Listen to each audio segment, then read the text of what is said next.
Hi, everyone. Welcome back to Lisa's Love and Light. Thank you all for being here today. I appreciate all of you guys. Thank you for continuing to show up on this channel and to be here. I'm so glad that you guys are taking in these messages from these videos that I am developing. And thank you for your comments, your likes, for all those who subscribe. And thank you for um, sharing these messages, these videos with other people. Because as I always say here, someone needs to hear these messages. Because I was talking to someone who told me that they had lost a friend to suicide. And I know what that is because, I had a similar situation as well. And we never want that. It doesn't have to come to that. People do not have to ever lose hope. There's always a resolution. We just have to keep persevering through all these things.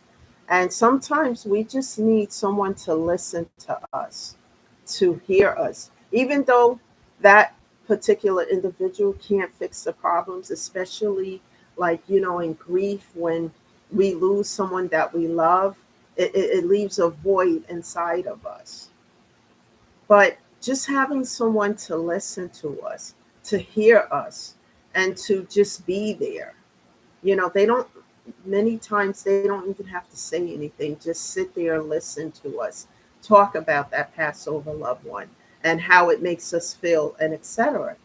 And besides having a therapist, having a friend or somebody who can really be there and listen means a lot, people. It really does. And if someone who feels so depressed, so much despair and anxiety, but if they have that one person who would stop and take notice and take a minute to listen to that person, to hear them, to hear their pain, what they're going through, and provide a kind gesture to that person, and be there for them, it will make a difference between life and death.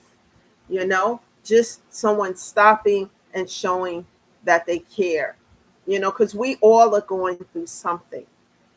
And some people are going through things privately, others are going through things publicly. And having someone who can hear us out and listen and be there makes a difference. So I wanted to say that before I go into the topic of discussion today, and hope everyone is doing well and that these messages are building you up. This channel, people, are not for those who want to criticize and bring toxicity, because I'm shutting that down. And anyone contacting me with toxicity, I would try to see if you're contacting me for toxicity or just to talk about what you're going through. But if you're trying to bring chaos and negativity and the drama, I'm not doing that. I'm just going to shut you down and block you. Phone calls or emails to my emails about nonsense, I'm just going to read them, block them, delete. I'm in a place of healing where I'm very serious about, because I know how low down to the ground I was, because I invited toxicity in. I let it stay longer than what it should have stayed, but I've learned lessons. We're on this plane, called life, the journey of life, and we all are learning lessons. So everything that I was or did before was a lesson, like I don't say as often as I should, but I'm going to say it again now. People, places, and things come into our life for a reason, a season, or a lifetime. Everything else that's not a lifetime is a lesson. And that's how I look at these things now, from a different perspective. In the past, I didn't. I felt some kind of way, anxiety, anger, all these emotions. But as I went through this, and I trust God, and I prayed and asked Him to help me, I what I realized is that a lot of these things that happened were lessons, so that I can learn the lesson and move on from it. because sometimes situations and people and things come into our life to teach us lessons, to strengthen us where we may be weak, so that we can move forward, and then we can, pay it forward by helping other people, and that's what I'm doing here. I'm still learning things. But one of the things that I try not to do is to repeat lessons, because I've done that before in the past, repeated a few lessons. And I swear, when that will spin again, that lesson comes back around. It's worse the second time that it comes back around. And I don't want that. So I try to learn to move on. And sometimes it's difficult. It's been a difficult road. And it's, what I'm learning is that the losses have taught me how short life is, and not to take life or anything in life for granted, to really, really just grow, learn, evolve, and help other people. So I hope everyone is doing well. If you're not feeling too well or depressed, please just show up here. This is a no judgment zone. We're here to encourage people, to lift people up. Even if just listening to these videos, you get something out of it, something small, whatever it may be, if it's going to help you, then be here, be on this channel. But what we don't do here is criticize other people or put them down or make anybody feel insignificant or small. We don't do that here. So the topic of discussion today is, how do you know when you are healing? How do you know that you're making progress? For those who are on this path of healing, who's getting on this path, because it's a choice. It's a decision whether you want to do the work to try to heal, or whether you just don't want to. The decision is up to you. The choice is yours. One of the things I can tell you, like I always talk from my personal experiences, because I'm not here to judge or any of that. I'm just here to share. And some of the things that I might share in these videos might be able to help you. You can take those things and use it, and apply it to whatever resonates in your own situation. So self-discipline for me, because I was in the past doing things impulsively, being subservient, and more importantly, allowing narcissistic, self-absorbed individuals into my life that didn't care about me. They only care about what they can get or how they could use me. And I wasn't focusing on that, wasn't realizing any of those things. Just happy to have people around me, and I had to learn how to change that, and one of the ways I learned to change that, people, is as I start to heal, I start to self-love and know my worth. When you know your worth, I just made a few videos back, know your worth. Because when you know your worth and what you bring to the table, no one can stop your self-love. They can try if they want, but they can't break you down, make you feel insignificant, small. I'm going to break you down to size. I'm going to step on you like a roach attitude. Well, what I'm going to do is delete, block, cut off, and delete, because I am not in that energy, and I won't accept that type of energy into my life. So people like that, what I would say to you, go and heal. Put all that energy, that negative energy, into healing. Healing yourself, that inner child that feels some kind of way, heal that. And one of the things that I always encourage people to do on this channel is, whatever state that you live in, Google a therapist, a grief therapist who specialize in grief and loss, and start from that place.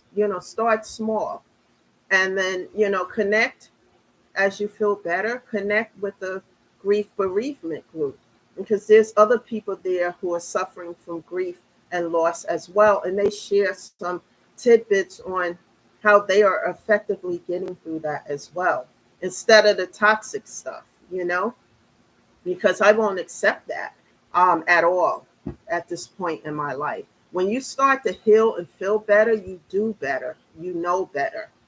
So the thing for me was self-discipline instead of making impulsive decisions. Whether it was a relationship, friendship, or a business situation, or whatever it is, taking my time instead of impulsively running towards the door that I don't know what's on the other side.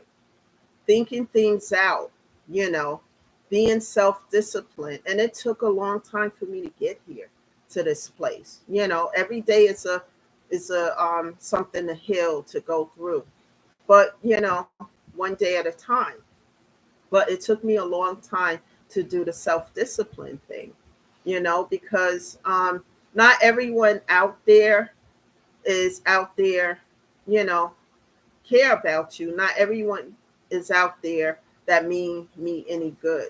And I had to learn the difference: who's wearing a mask, who's not, and how I can change things in my life.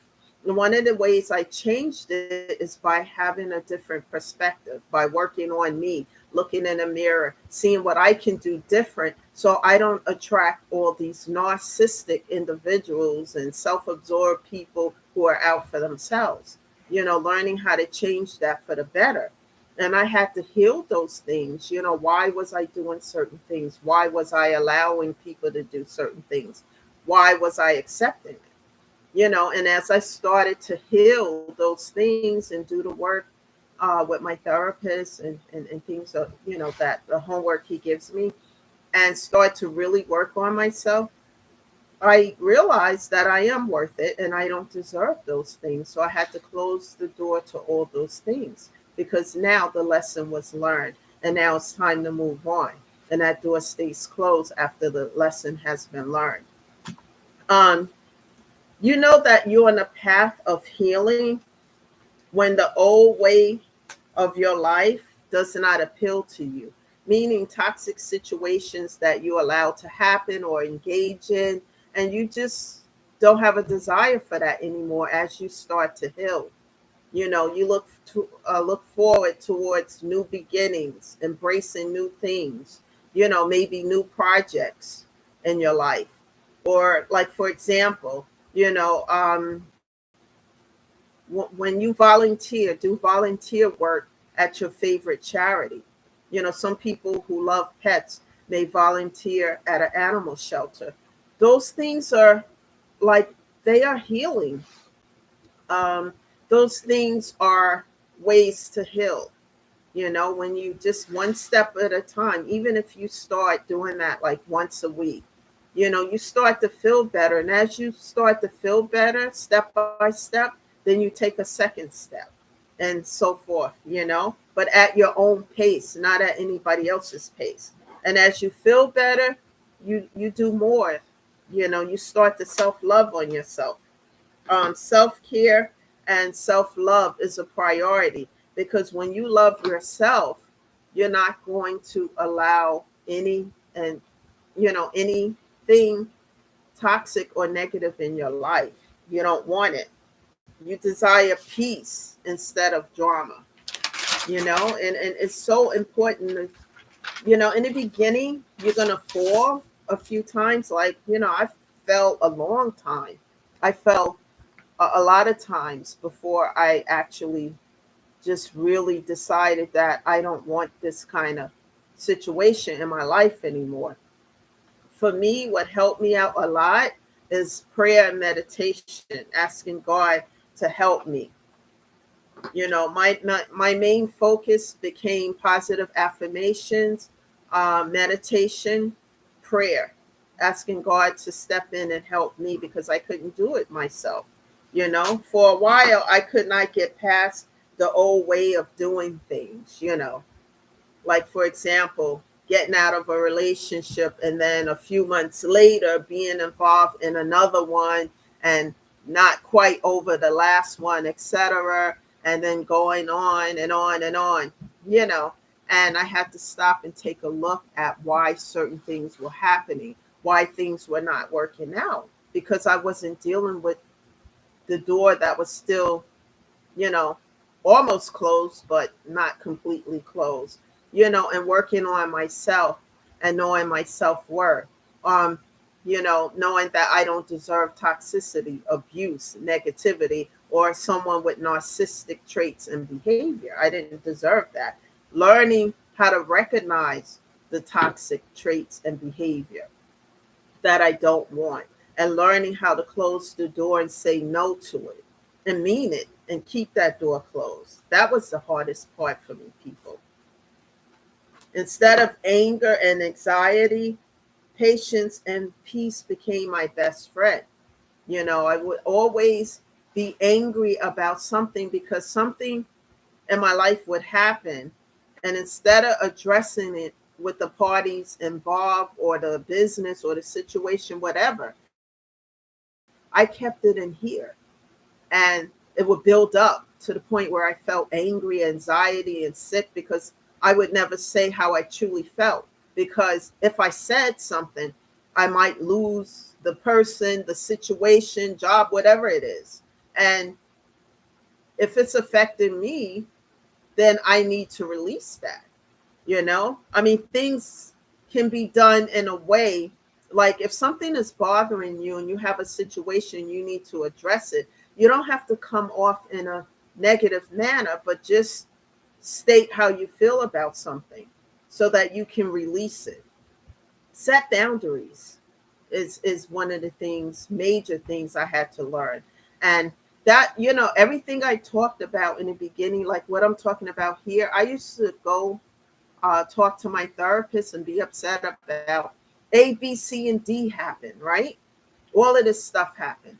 However, I'm waiting for all this feedback from my therapist, and he would just say, Lisa, set boundaries.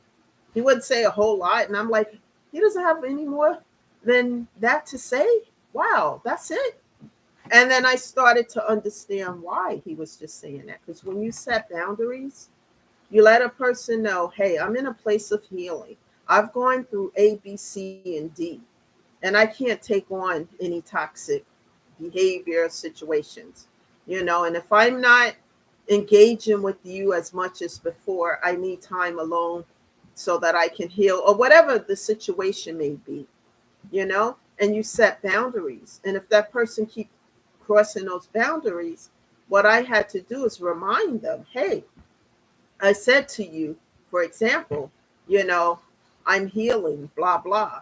Like, for example, the type of job that I have, I can't get phone calls, at work because, I drive for a living.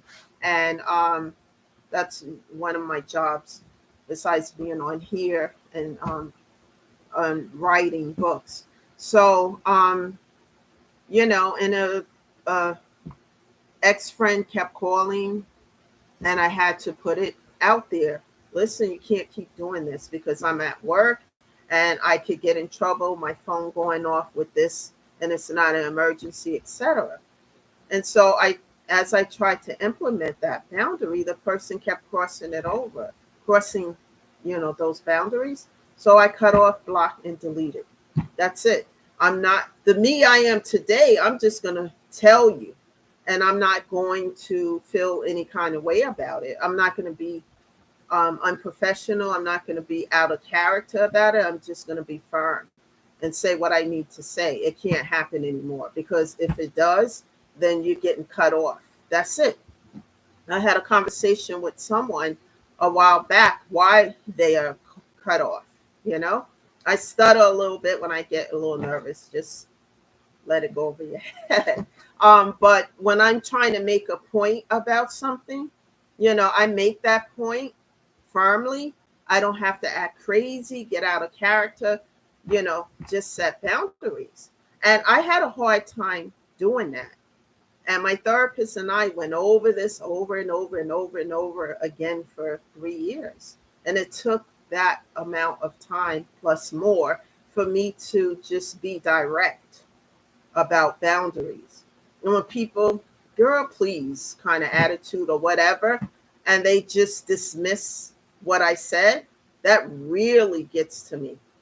Being dismissive because you're not respecting these boundaries, so you get cut off, and that's it. And I don't play about that. And if and one of the things I don't like too, which doesn't happen anymore, but people used to just show up at my door, from the past and knock on. No, no, we're not doing that either, because the cops will be called, you know, restraining orders, whatever has to happen. I don't play about my peace.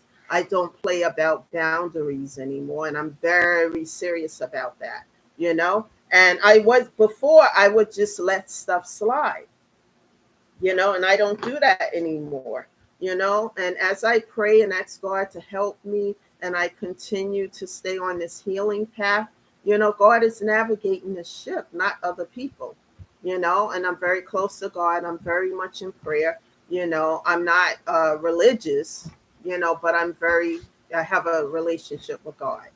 And I don't play about my healing.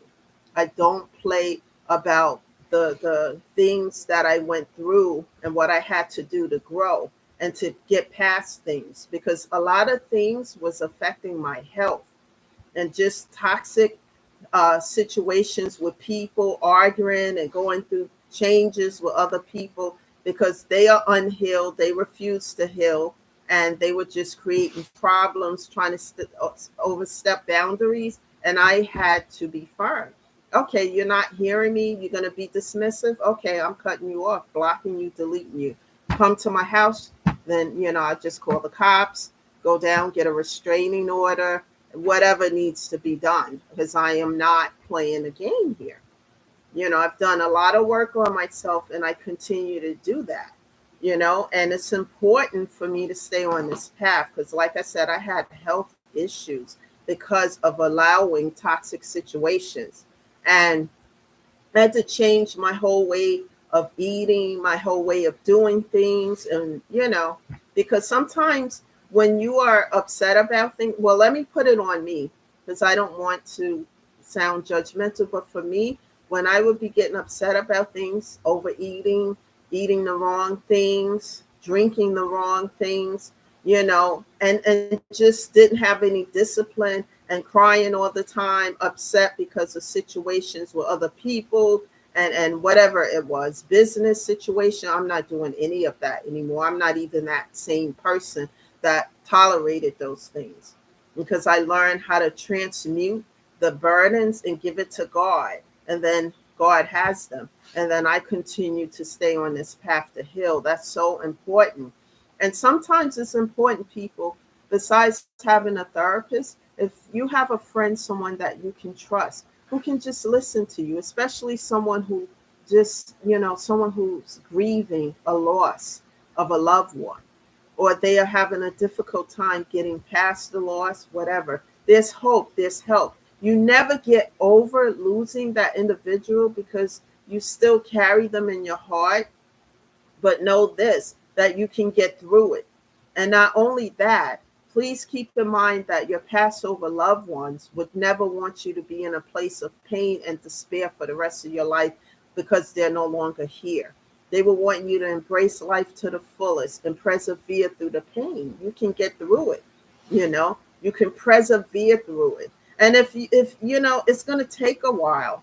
Nothing ventured is nothing gained. It doesn't happen overnight.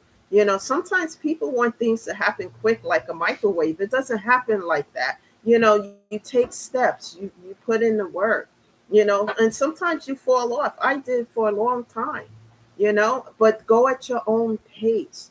Reward yourself when you take a first step. You may fall off for a minute, get back on again.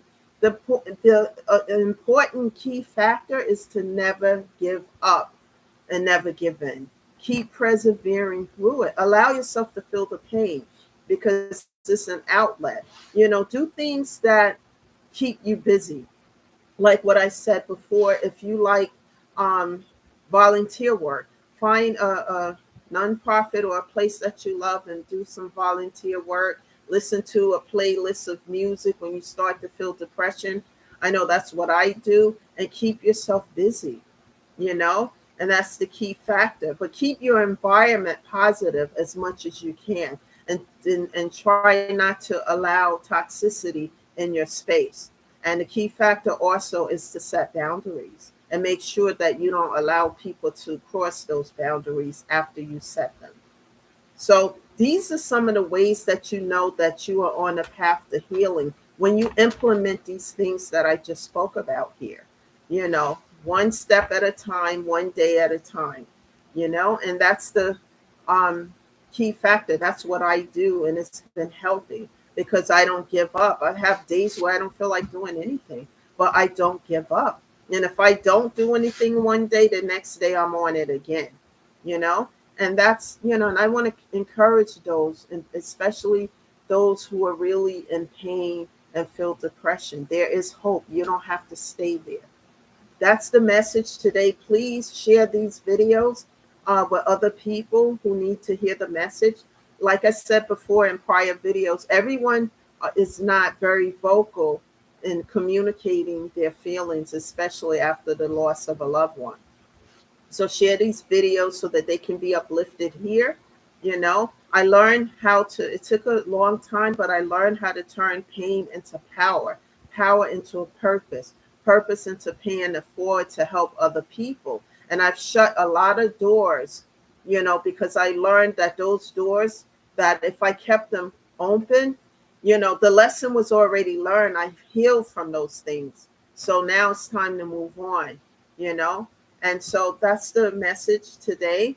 Thank you for being here. Also, I will be back tomorrow. I'm not sure what time, but subscribe to the channel because you will always know, you will get a notification as to when I will be here. Like, comment, and keep sharing, everyone. Thank you again. And you guys have a great day, and I'll see you tomorrow. Thank you for being here with Lisa, shedding love and light and encouragement to you all. Bye for now.